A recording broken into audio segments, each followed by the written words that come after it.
Hello everyone. So today we have Dr. Vidit Panchal with us. He is family medicine resident and he has vast experience in medical education including Wolters Kluwer and Elsevier, and lastly he was with White Coat Army too. So today Dr. Vidit sir will guide us about family medicine. So sir, can you please describe family medicine? The syllabus of family medicine is designed to make you a useful doctor for the secondary care hospital, to be honest. If you are working in a tertiary care hospital, so the expectation from you in family medicine is that you will be the jack of all trades kind of. But honestly, most of the time is spent in medicine or in family medicine. They spend more than 1.5 years in medicine, and then they do their periodic rotations in surgery, obgyn. They might be having small portions in dermatology, ophthalmology, orthopedics. That depends on the institution. Okay, sir.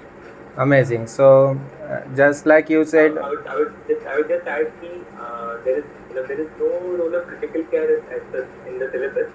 But if the institute offers a training in critical care, then okay, you get to see that those patients also. okay, sir.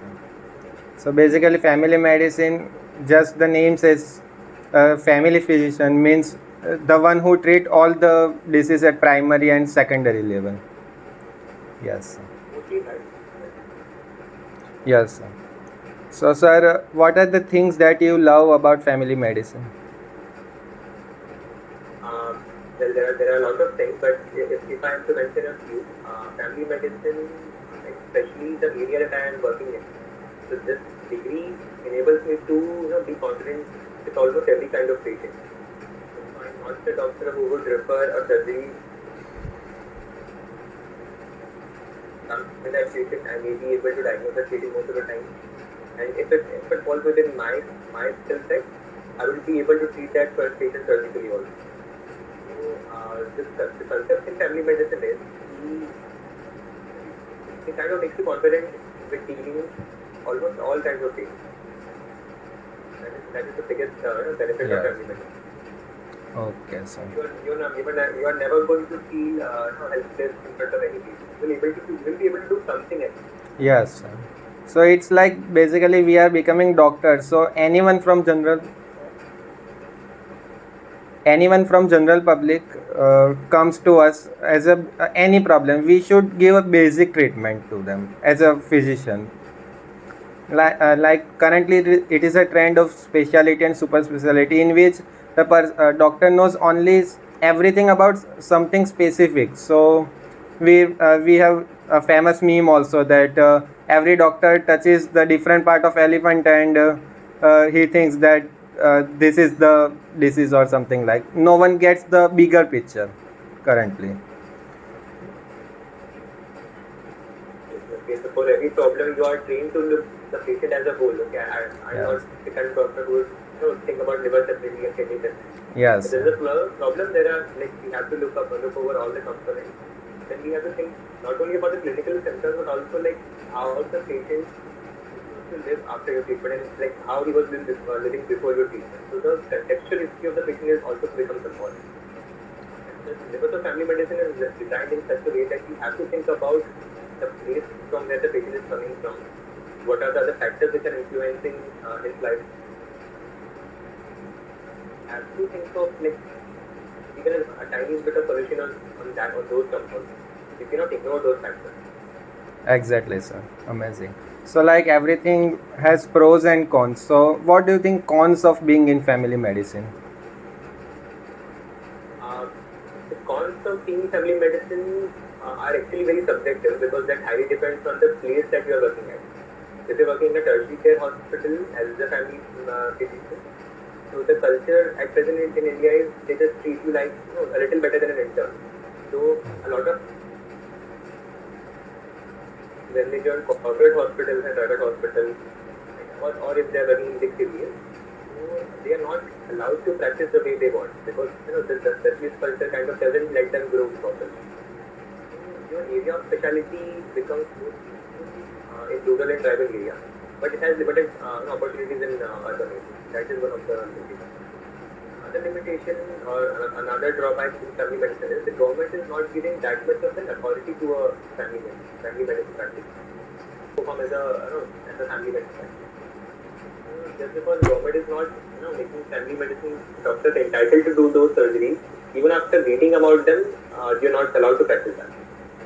So that is one of the drawbacks because no additional authority is given to family medicine practice. Okay, sir. So, what do you think? Which type of personality who should choose family medicine as a specialty? First of he or she wants to work in a rural or tribal area or a resource limited setting, then family medicine is the best. Okay. So when I was a student, it was a little bit difficult for me to choose one specialty because it used to bother me if I'm not having answers to multiple questions. Okay, it is not fixed that the patient will have the problem about which I have done some kind of specialization. Okay, it cannot be the case. So as a student, I was interested in multiple things, and I wanted to be a part of solution at all the levels, like individual. So doctors who are interested to be a part of the patient's problem and as well as its solution in all the levels, I guess those people should definitely go for family medicine. It's really an enabling branch. It really empowers you to work in a rural and tribal center. Exactly, sir. So, everyone in the medical field, as the field MBBS and after that specialty training, everything is so long. So, everyone want to know about settlement. That what is the average years? Medical field, we want to know that how many years after we can settle, and you already told that family medicine is more preferable for tier 2 cities and rural areas, and government versus corporate sector. So can you Well, I would say family medicine doctors find better opportunities in government as well as service sector organizations. They are appointed in corporate sectors, but then after a certain amount of time, they start feeling, a bit dejected because there is not much opportunity for them to go in corporate sector. But if you're talking about NGOs and other service sector organizations or government setups, they have plenty of things to do.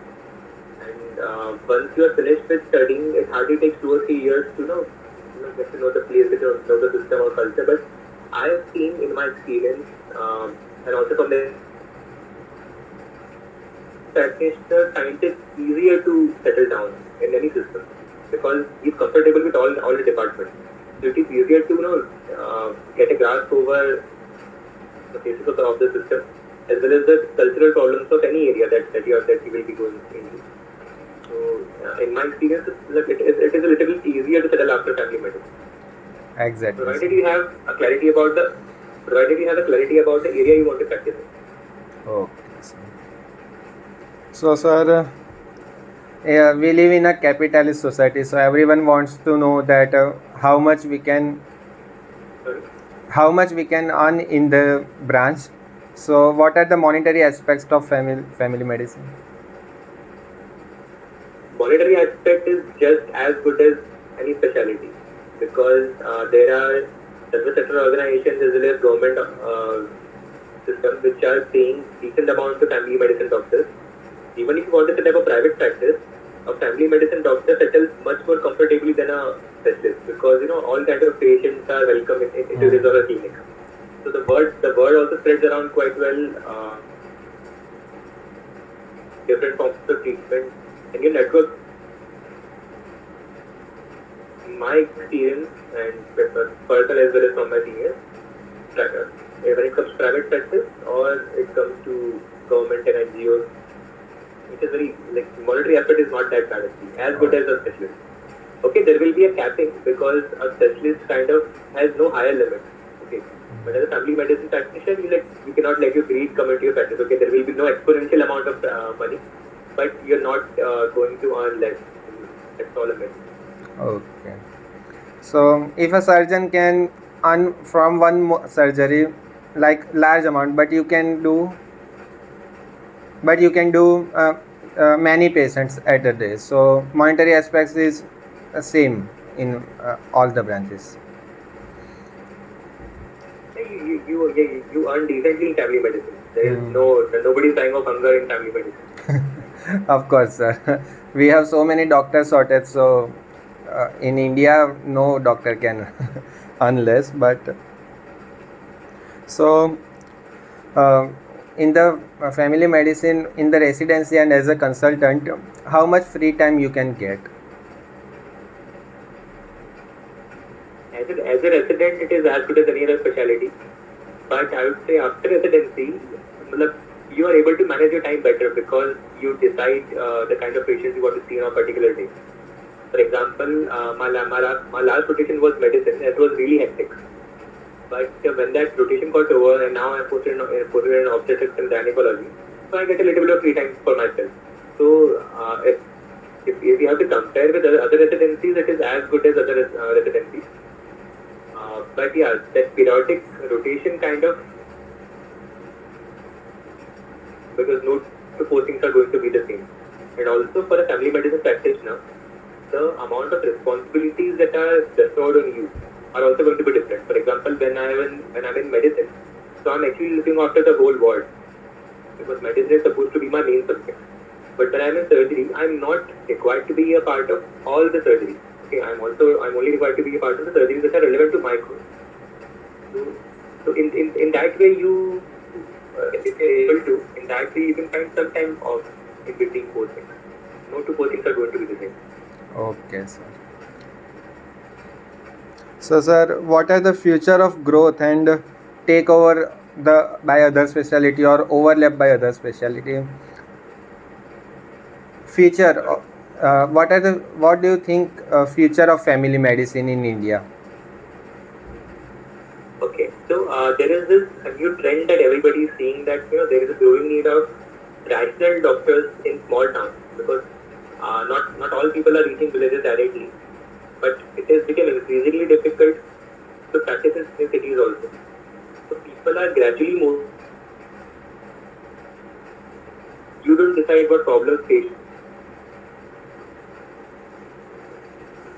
So people are eventually required to build the capacity up to be a family medicine practitioner. So that is a trend that we are seeing in small towns increasingly, and also there has been an effort by government to create MD seats in family medicine. Although many of the seats are in South only, North India doesn't have that much of family medicine seats. But considering the growing demand and the pattern of diseases that is ever changing in rural and tribal areas, I guess family medicine has a huge,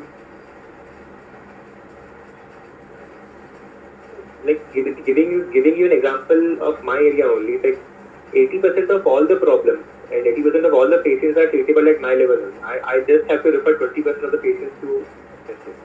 Okay. Most of the time, it is not because I cannot treat it. I'm just not entitled to treat that patient. But in reality, I am able to treat 80% of all the patients and 80% of all the diseases that are coming to me. The scope is unlimited. It is going to increase. Exactly, sir. And I know that in US and UK the family medicine in the US and UK family medicine as a branch is for so long, and they acknowledge the branch so well. So in the India the future trend will be same. So family medicine will be good option for, as you said. And also, as a family medicine practitioner, you see any kind of disease at a very undifferentiated level. For example, we all have read that malaria is a fever and chills. But the place that I work in, it's a cycle place in Chhattisgarh. Nobody presents with chills. Okay, that is it.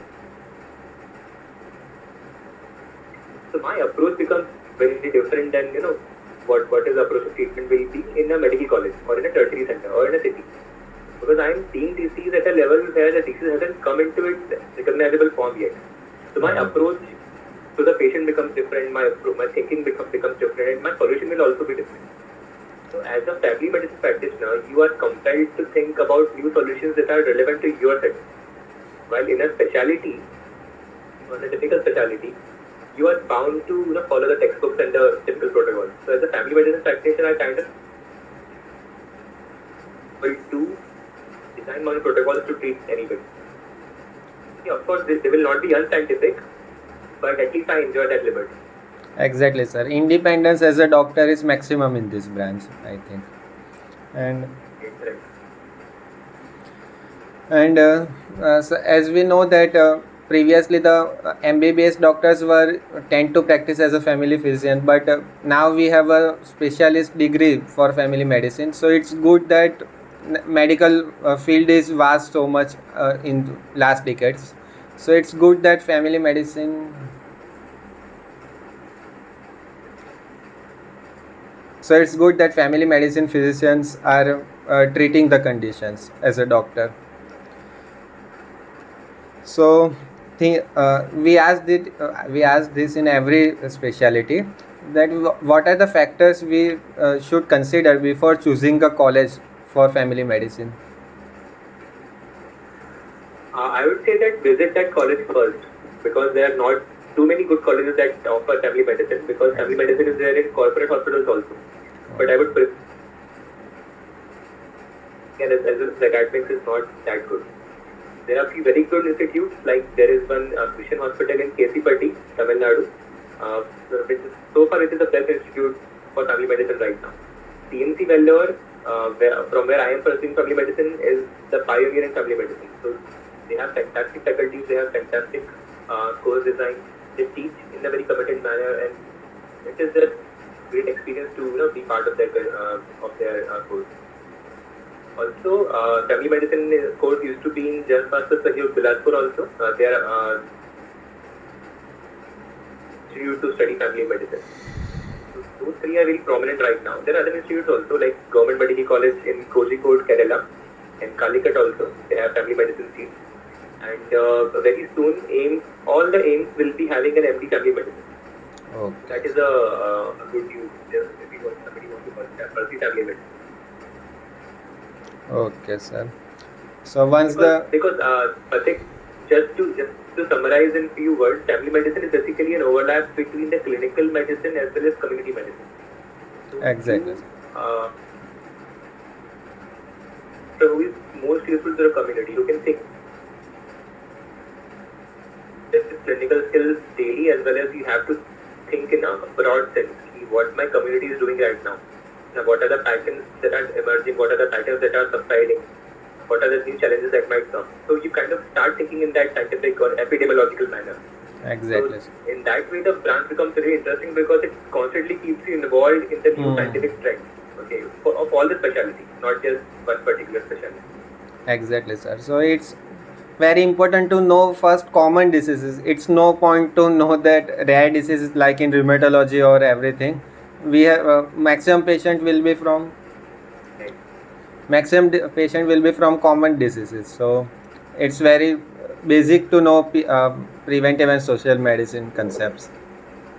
So sir, one special message from your side of family medicine aspirants.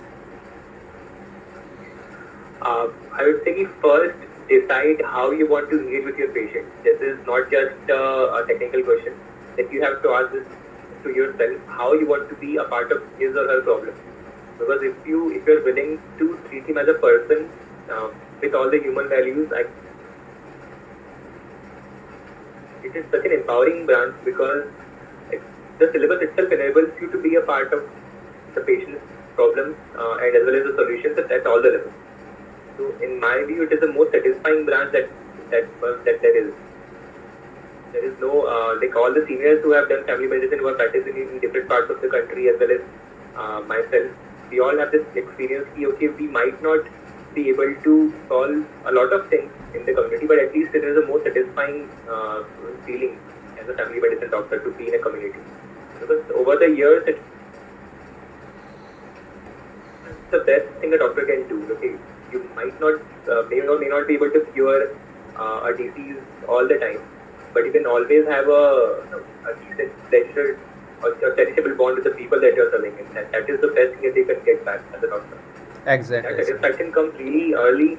That satisfaction comes really early in family medicine, because whenever you go, within a few months, the whole town recognizes you. Okay, there is a doctor who can, to whom you can go for almost all kinds of problems. Exactly. For example, there are many families in this because I've treated the diabetes of the grandmother, I've treated the arthritis of their son, I have performed an LSCS on their daughter-in-law, and I have treated the malaria in the 6-year-old kid. So basically, I was able to engage with that family through a clinical route, but my specialty enabled me to form a bond with that family at all the levels. Exactly. So that is what family medicine does to you. That is the privilege that only a family medicine doctor enjoys. So if you want to be if you want to be engaging with your patient in that way,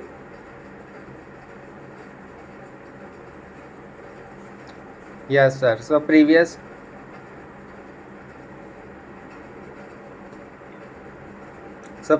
we tend to know that doctor was like a family member, and in very in the like 40-50 years ago, but after the came specialization and super specialization, that doctor became a professional service provider, and the like doctor, the noble profession was not that feeling available.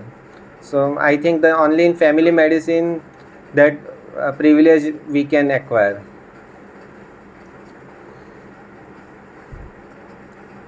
Okay, sir. So thank you very much for your time, and you gave amazing information.